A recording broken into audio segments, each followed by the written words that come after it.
There is no time like the present to put up your Christmas tree. So joining us now, some tips on how to create the perfect tree is Andrea Hein with Andrea Hein Occasions. It's great to see you. Thank you. It's great to be here. Because we need help with this, Andrea. So you've got a couple of steps that you're going to take us through. I do, and the first one, we're going to use this tree. And let's talk about how to find the right tree for you. So finding the right tree has actually gotten so much simpler now. Gone are the days of the trees where you have to light them yourself, you have to shape them yourself. Everything is pre-lit, self-shaping, right out of the box. But there is always a little bit of touch-up you have to do.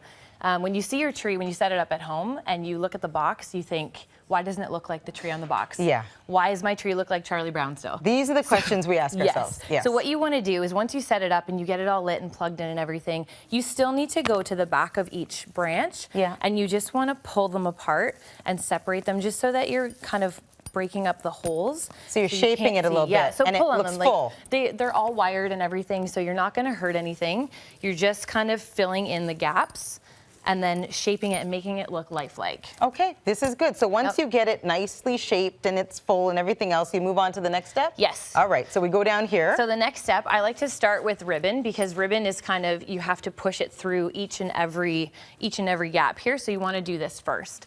So I always tie a knot at the very top. Okay, that's smart. Yep, and then you literally just wrap it around. I mean, it's so easy. It's malleable, right? There's wire in it, and you can use your ribbon every year.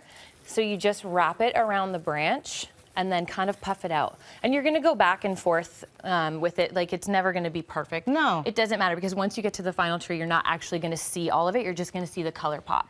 And I'm noticing you're using a color kind of theme here. Yes, so I like to use two colors all the time. One color I kind of feel blends in and you kind of lose it. So either 2 or 3 colors.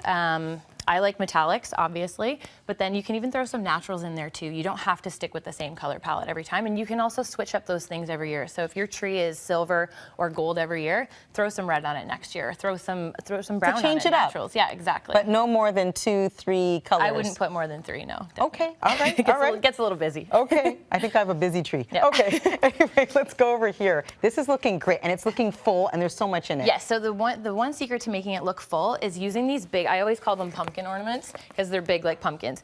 And you push them into the tree. Don't hang them on the branches.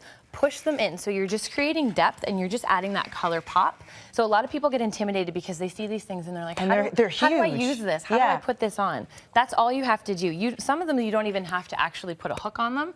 Just push them into the gaps where you see them. So even after you're done shaping, you're done your ribbon, you're still gonna have a few gaps. Stuff those in there.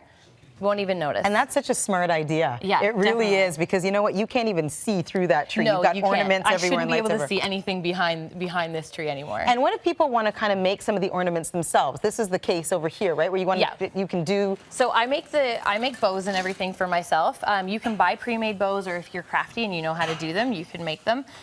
One thing that I would do as well is not stick these on the tip of the tree.